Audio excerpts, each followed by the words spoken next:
Hello and welcome to the latest episode of the Daily Records Off the Record podcast. Myself, Keith Jackson, my pal David McCarthy. I have to tell you, today's guest we are really excited about. He needs a man that needs no introduction. It is Gordon Strachan, former manager of Celtic, Scotland, Aberdeen, Cup Winners' Cup hero, the lot. But this is a little bit different this week, Gordon, because what we're going to do is we're focusing on the events that are about to unfold at Hampden this weekend when Rangers and Celtic will go head to head in the Scottish Cup semi-final, which is largely building up as you know, one of the games of the season. And you know, you have an in-depth knowledge of this particular fixture, of what it feels like to be at the heart of it. And I just wonder, Gordon, if you could take us in behind the curtains on it and you know, say 5 days to go before one of these matches. Does the pressure start weighing down on the manager? How does it begin to feel? Do you start to feel that tension build early in the week? No, I think once you get to it's probably, there's a point where you finish whatever game you've been playing, then you have a day where you think, oh, it's coming up, the Old Firm game. So you've probably got a day to reflect on it, and that's the day where you're probably a wee bit wary. It's at that point you think, I wish that the game was finished now. I knew the result was going to happen for the rest of my life. I'm going to be in a job. How many people are waiting for me outside the stadium when the game's finished? So you put all that together and you think, right, okay, there's an escape route out that stadium that nobody can see me, you know. But then when the actual training starts, it's fun. It's good fun. You take on the challenge, no matter what listen, whether it's Michael Beale, Ange, no matter, and Ange's Celtic have come out the best in the last couple, but Michael Beale, I can assure you right now, is convinced that he's got to win the game of football. That's the way you feel. I'd be very surprised if he doesn't feel that way. If you don't feel that way, Gordon, I'm guessing you're in the wrong job. I don't know. It depends. It depends on your players you've got and how the form they're in and all the rest of it. And it's not just a kind of let's put the form out the window sort of thing for Michael Beale at the moment. I think if you look at it in general, apart from the Rangers one, I mean, he's probably the most successful manager the Rangers have had in terms of initial run in the league. It's phenomenal. But I'm afraid your status is only by a number of wins. You know, I keep saying that the only collateral in football is winning games of football. It's only collateral. It doesn't matter whether you've got the best hospitality, best this, the best that, commercial manager. It doesn't matter. You have to win games of football, but more so in the Celtic Rangers game. It's only collateral you've got, because that's the only thing the fans want is to win the game of football. Don't tell me how you've got to win it. Don't talk to me as a fan what you've got to do, what your plans are, how good the football's got to be. Just win the game of football. That's all they're interested in. Gordon, you're sorry, carry on. No, carry on, David. I just listened. I was just going to ask you. You're obviously, you know, you're not a Glaswegian for Edinburgh and whatnot, and you had a vast experience, you know, all over the place in your playing career and management career. But did the intensity when you got there and went in the door, did the intensity of the Old Firm still come as a surprise to a guy even with your experience in football? Yeah, if you just take the job in general, David, you not so much because I had many disasters before I got to my first Old Firm Celtic Rangers game. You know, I was on the ropes by the time I got the first one. So I did. I thought it was different. I thought I was ready for most things in football, but I wasn't ready for this. I wasn't ready for the scrutiny, everything else that goes with it, the intrusion in your life, the intensity. So it blows you away really until you get lucky. I had Tommy Burns beside me to kind of take my hand through it, hold my hand. Matter of fact, he had to explain to me one day the first Old Firm game. I think we were 2-0 down, and I heard this song, Chesney, Chesney, what's the score? So I'm looking a bit going, what's all that about? You know, I really should have been concentrating on the game at the time, but I just thought this was intriguing. This Chesney, Chesney, what's the score? And if you watch it, so I gave Tom a shout. I says, Tommy, what are they shouting about? And Tommy just went, they're talking about you. You're Chesney. Who's Chesney? He said, he explained, it was a guy for Coronation Street. Ah, fine, good. And we scored a goal just after that. So Chesney was quite pleased just for a couple of seconds. So, but, you know, it's amazing when the game starts. You know, I was talking about the build-up. I think the build-up's quite enjoyable. Apart from the press conference, because you have a press conference and you try to make sure that you do not antagonise the other side. Because, you know, you don't want to give them anything. Because managers will use anything to inspire the players or wind up the players or whatever. So that's the only part about it. Then you get to the stage where on the day before the game, you think, bring it on. I'm ready now, you know. And this is the emotions you go through. And then you wake up on the Saturday, the morning of the game thinking, wow, this is horrible again. Because you sat there for 3 hours thinking, have I picked the right team? What happens if this happens? What will I do if that happens? Da-da-da-da. And that's a long period. But as soon as you get into the stadium, you think, right, here we go again. You're right, the players. So there's a roller coaster of emotions in that. So you talk to the players good, and then they go out for this half an hour warm-up. And you're sitting yourself again with these thoughts in your mind. What happens if that happens? What if he does that? Da-da-da.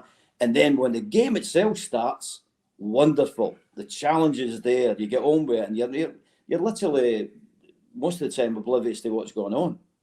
Could you? Was there ever in the build up to one of these games, Gordon, where you felt the players weren't quite right?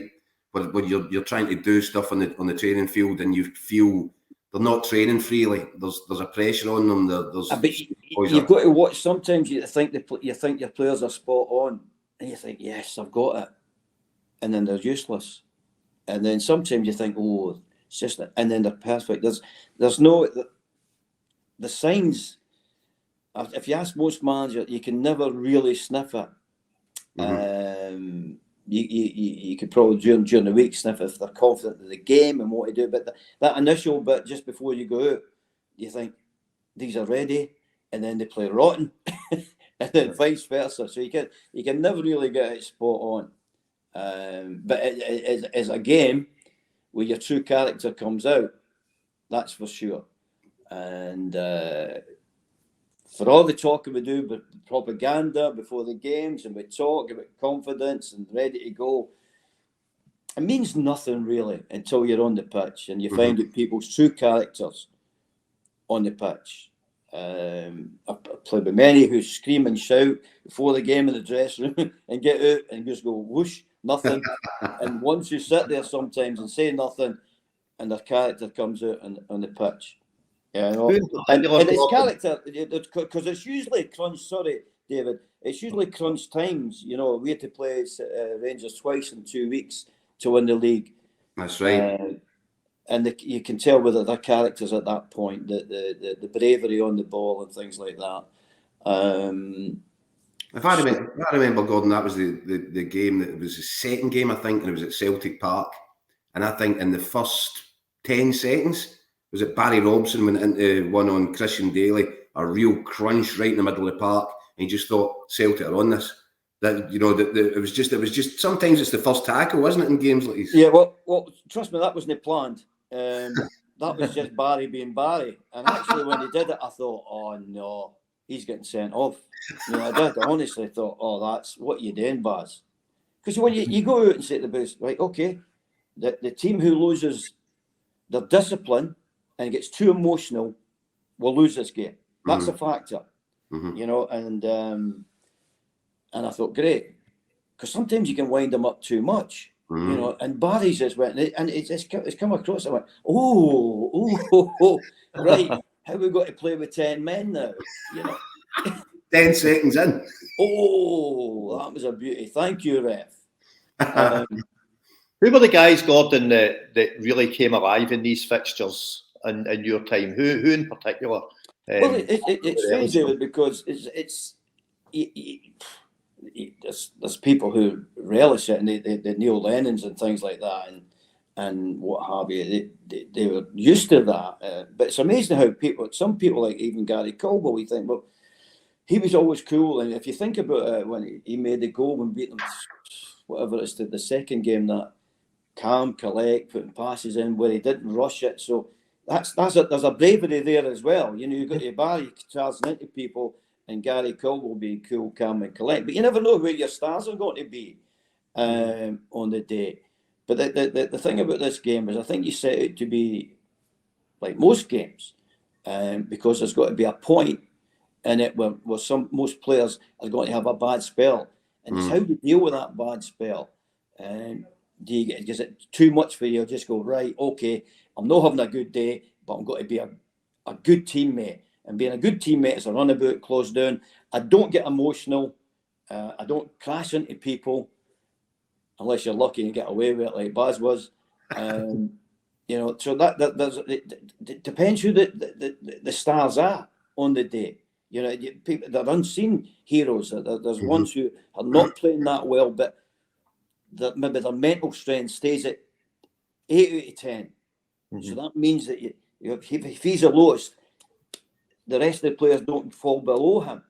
And you might get somebody on the other side whose mental strength goes to 5, and they kind of crumble that way. So it's sometimes the most important person is the one who's not playing that well, but being disciplined, being with the team, and not getting emotional. You know, I talk about emotional. I said the first game I did, which maybe is wrong, I showed videos to experienced players of what goes wrong in the old firm games, getting sent off, losing the games, getting, you know, try to pacify your support by crashing into tackles, and the fans go, "Whoa, great!" I mean, he's getting a yellow card or booking, and the guy who's gets sent off, he's waving at the Celtic fans. Oh, well done, we're down to 10 men. You're waving at them, smash them, thank you. So the first game I did it was, I said that, and I did this video the night before, and Alan Thompson got sent off in 30 minutes. So you're going, all right, well done with that video. That was a waste of time. And then I get in his restroom after the game, and you can hear from the outside at the Ibrox Stadium, the fans are shouting in, you're getting sacked in the morning, and all that kind of stuff. So you can hear this, you know, people throwing things at the window after the game. And I said, well, lads, how are you meant to win a game when you're getting sent off and you're down to 10 men against a strong Rangers side, you're away from home? How are you meant to do that? And we get one player sent off. I heard this voice for the corner. We got 2 sent off. When did somebody else get sent off? And Lenny went, I got sent off coming up the tunnel. Oh, that's not so bad then, isn't it? At least he played the game. At least you played the game, then got sent off. That was well disciplined, Lenny. I mean, was there any of these? I mean, talk to the different managers, they have different kind of thoughts on them. A lot of managers say, can he really enjoy these games? You can enjoy them once it's done, if you've a good result and all that. But actually, during the cut and thrust, during the 90 minutes, I was never kind of liked it, disliked it. It was just, that was it. It was just that you had to focus on it. You know, you didn't have much time to dislike or like. You had to concentrate. And there was never a game, I think we got beat 4 with them once. There was never when a game ran away that you think, you had this 10 minutes at the end of the game to think. They were always there or thereabouts with 10 minutes to go. So I never got to enjoy the game. The only one was probably when they beat us 4-1, I think, at Celtic Park. When for the last 10 minutes, you think, right, okay, there's an interview coming up here. What do we say? What can I say to make me not look like an idiot here? And you could never find an answer to that, because no matter what happens, you're getting it if you get beat 4-1, which is understandable. What about after games like that, Gordon? Because the city's temperature runs high, doesn't it? For in the immediate aftermath of this. The funny thing about it is, when you settle down, it's funny enough, the initial contact is with the coaches from the other side. Mm-hmm. And funny enough, that Walt and myself would always sit together, because whether win, lose or draw, we'd sit in the corner and get away from it, because whether he won or I won or that, nobody knew how we felt. Not our second in commands, not our coaches, not our goalkeeping coaches, not anybody coming in the office knew how we felt. And we always had this thing, it was never patronising. It Mm-hmm. was like a detached conversation away from everybody else. And Burnsy used to look after them, or the Durantes and McCoys and all that, and they sit and talk, and yeah. And Burnsy was brilliant, because Burnsy would be great. Well done, lads, fantastic game, all the rest of it. Good luck to you, and da. And as soon as they went to the door, Tom would go, never liked that mob in my life, to be honest with you. But in terms even of just getting up the road, you know, I mean, you had incidents at petrol stations and all that. I'm not sure they were directly after. I'm not sure. One was after. Yeah, one was after. That was the first one. Well, I just found out it was Chesney, and life wasn't that great.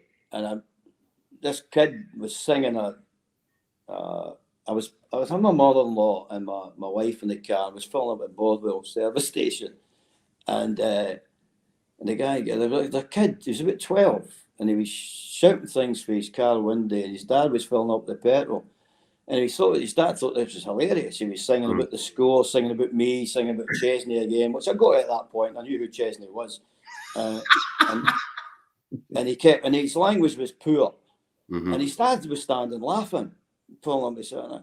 I looked at the kid, and I went at this kid, and I said, I do feel sorry for you, son. The wee boy looked at me, I said, I don't blame you for all this. I blame the moron who brought you up. And his dad he raised into me. Hey, you're this, you're that. And I said, just a second. I'm just filling up petrol here. You started it with you and your son. So it all kicked off there. And that's the only time, really, I've been bothered in Glasgow, to be honest with you. I would say that, you know, people talk about, you know, the hostility in it. I wasn't bad. Maybe it's just because they felt sorry for me, the Rangers supporters, but it wasn't too bad.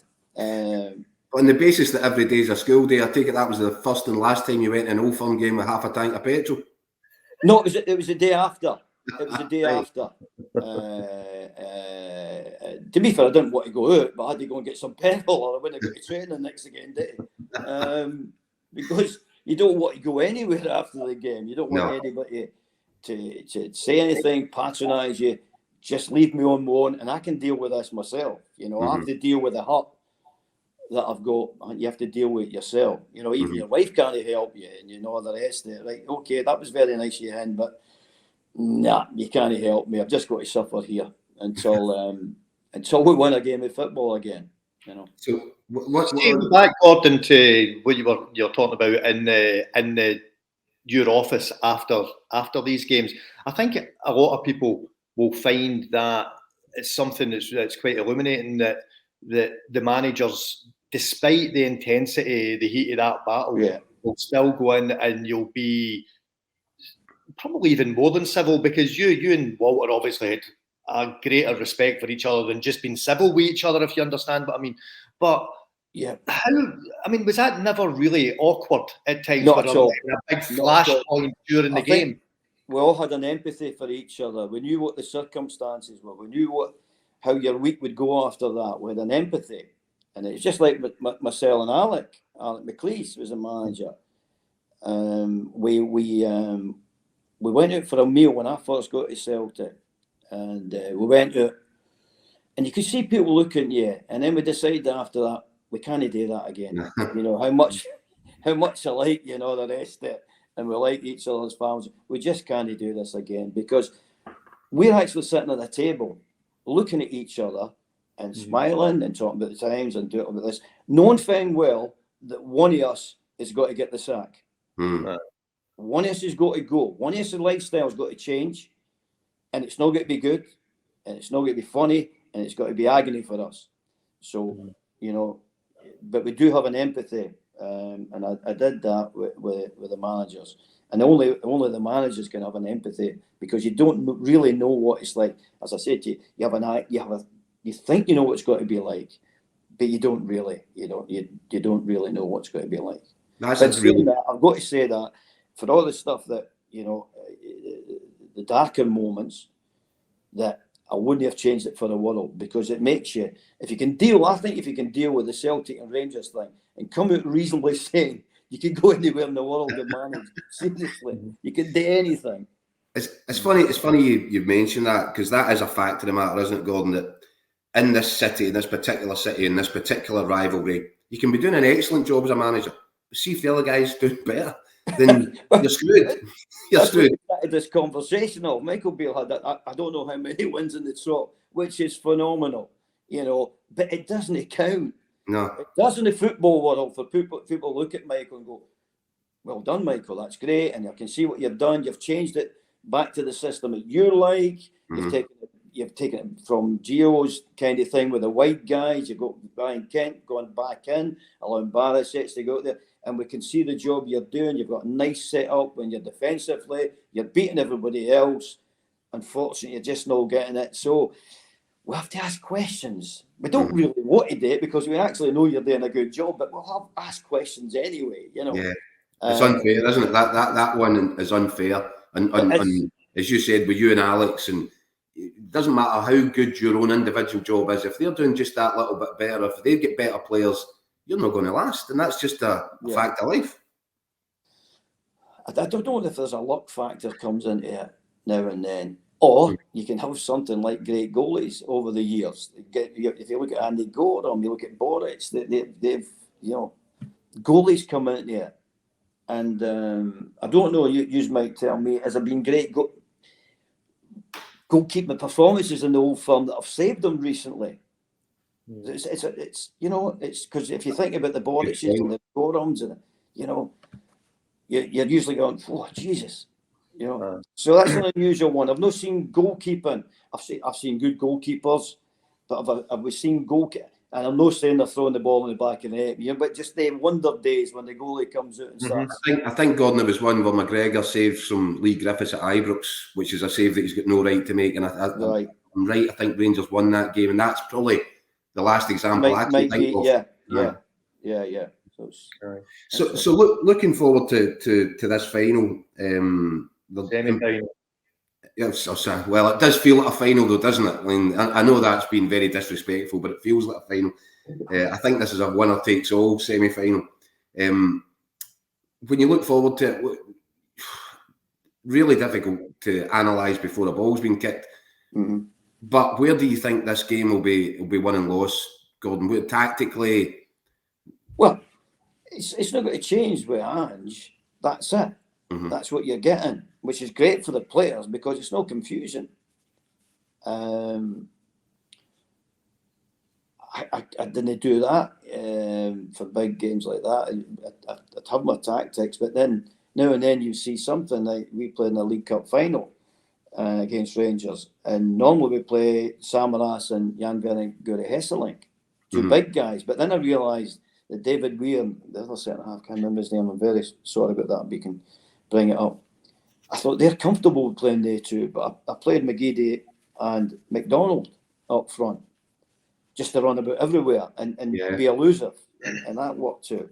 But the thing with Ange, that's it. That's what you're getting. Mm-hmm. And you probably think Michael, and the way we look at it, is probably thinking, how do we stop this? And funny enough, and when most people play against Celtic, they're now going, right, how do we stop this? We even had a friendly game against Celtic B there, and our coaches, the young coaches, are saying, how do we stop this? Mm-hmm. These moving in. And we discussed it.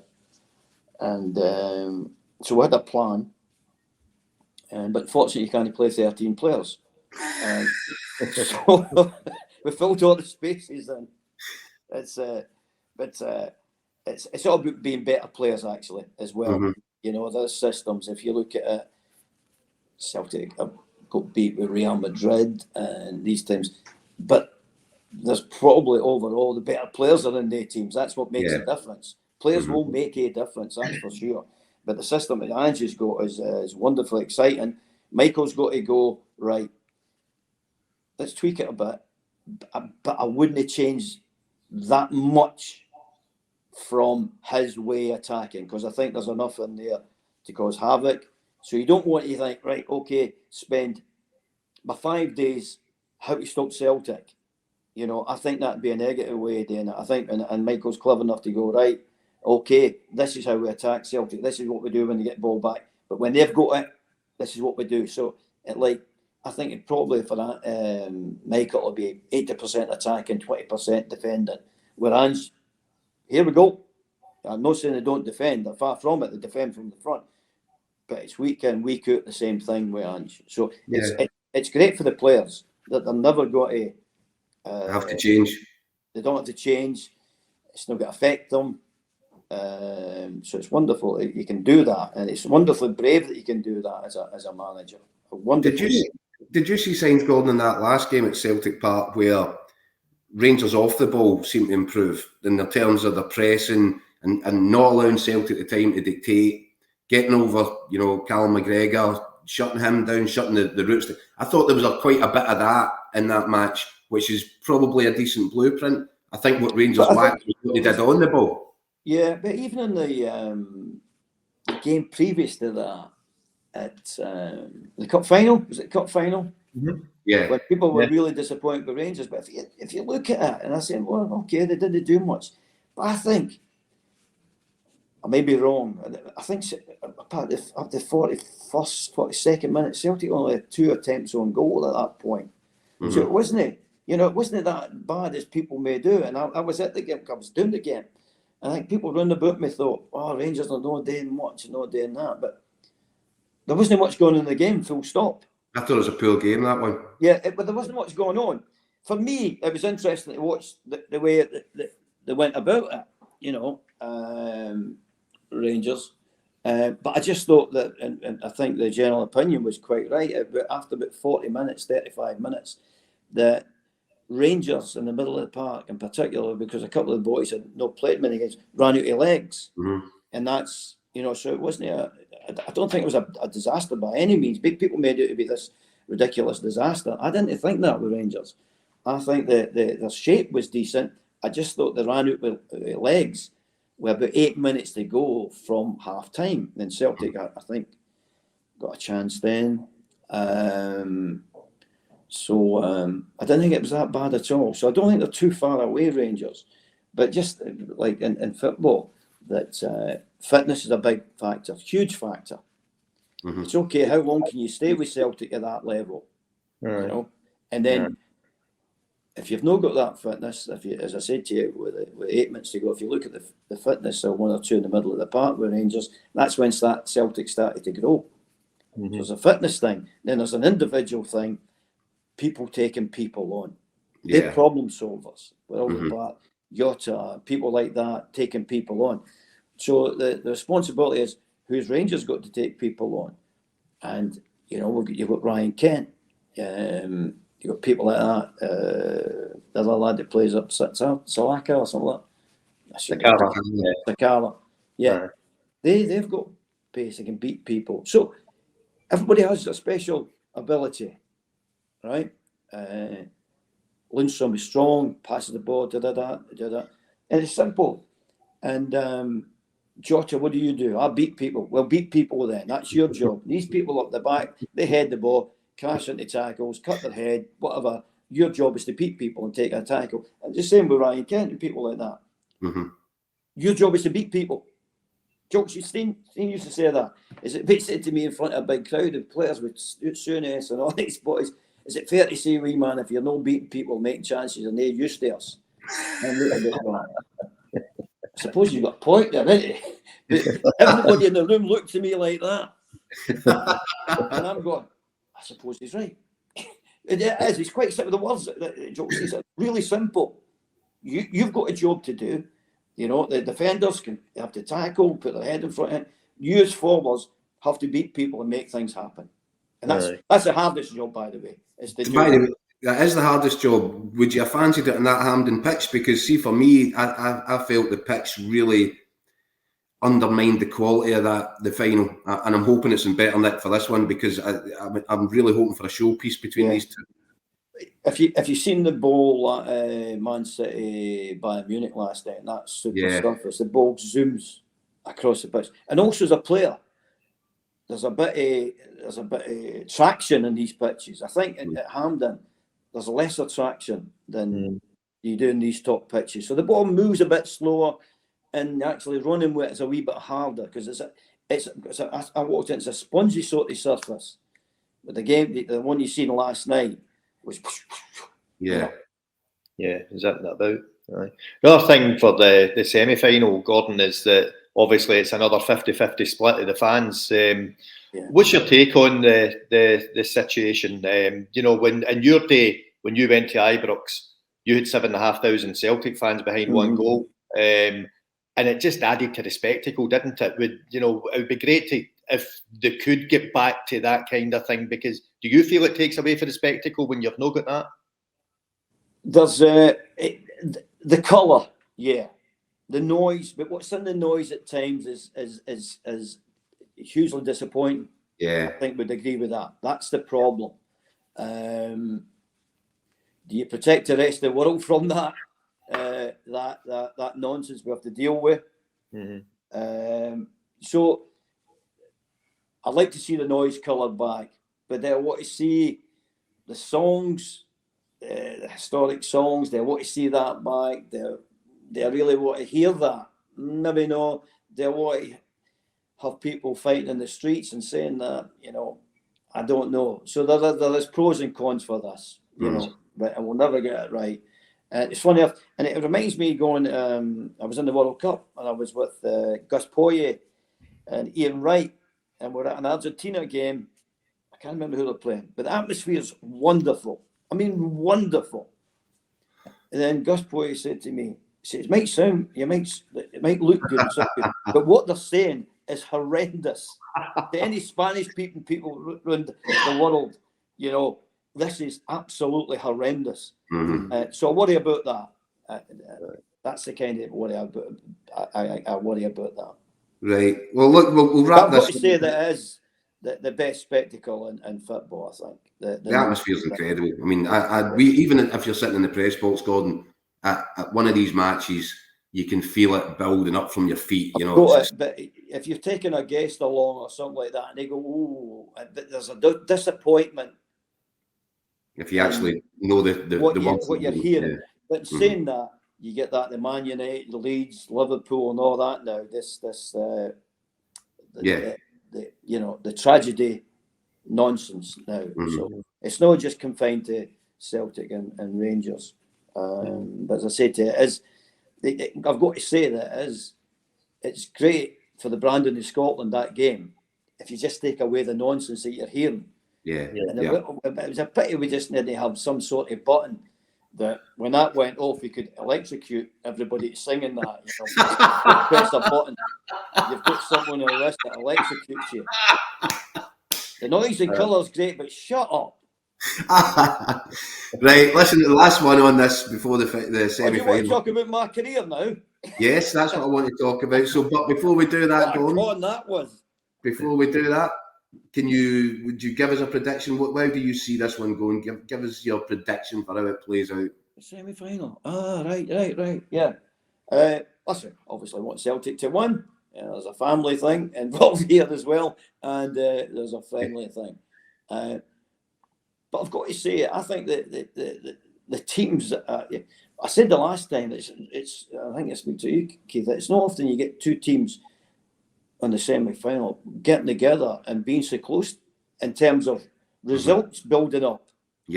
Celtic have got this in the background now that they've won the recent encounters, which is terrific. But I don't think Rangers as a club, as a team, feel inferior to Celtic, which is fine. We all know that. But they all say that before it. But I generally don't think they do feel inferior.